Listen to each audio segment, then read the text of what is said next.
This is Jack, one of our favorite guys. One of my favorite guys. I can't speak for you, I guess.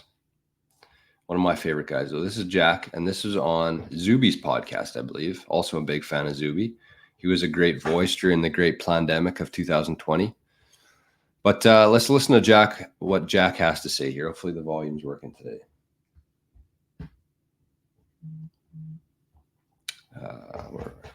Around 22, 23. Everyone's now getting married around 32, 33. Life expectancy. Everyone used to get married around 22, 23. Everyone's now getting married around 32, 33. Life expectancy is going down. Home ownership's going down. Divorce rates going up. And these are all metrics that tell me that in order to live a life what you're pleased with, it's requiring more time and energy. You know, your dad could have worked 2.5, 3, 4, 5 years to own a home. People are having to work 20, 30, 40, 50 years to own a home. They're still the same humans. Yeah. So by debasing the currency, again, if you think of it as time and energy in an abstracted form, you're increasing the time and energy required to live a sustainable life. And it deteriorates society. It's really an awful, malicious thing to do to, you know, when you say steal from people, they are stealing the time and energy from the collective populace. You know, when your groceries double, when your McDonald's order doubles, whatever that is for you, and your gas price doubles, it's just requiring more time and energy for you to have the life that you need to have. You know what, Jack? I think you have just nailed a much better definition of what inflation truly is and why it's so bad. Everyone used to get married around 22.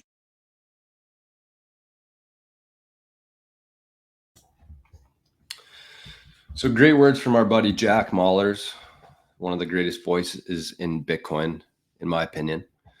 And he's talking about what fiat has done to the world. And I think, thankfully, we're at the end of this thing. I thought I was muted there. I think we're at the end of this fiat thing. I really do. And I know that some people might not feel that way. I think it's going to get worse still before it gets better. But we're at the end of it now. And as he's talking about there, if you think back, even when I was a kid, my dad worked. My mom looked after me and my brother. She worked as well. She worked part-time. But I really believe that that's what's missing in society right now. And I think that that's overlooked by a lot of people. Everybody just thinks that this is the way that things are. It's the way they have to be. You go to work, you pay half of your energy to the government. And you go home, you might watch some Netflix at night and just to numb your brain for a while so you can get ready for the next day. That's not what we were put on this earth to do. That's what fiat has created. And I think just like back in 1971, where people didn't really understand the implications of the US going off the gold standard, I think that we're kind of living through the exact opposite of that right now. And I think that with Bitcoin and what I'm going to be talking about in the next part of the show here today, in terms of Trump and the government and the soft war and the game theory around Bitcoin and how this whole thing's going to play out, in my opinion, we're at the very start of that pendulum shifting backwards. And most people, 95% of the people, aren't going to have a clue what's going on, what Bitcoin is, the impact of Bitcoin, and a scarce asset with a fixed supply, what kind of impact that has on society, and how much time that's going to give back to people that's been robbed of us for the last 50 years. How much time you're going to have to spend with your kids, to teach your kids,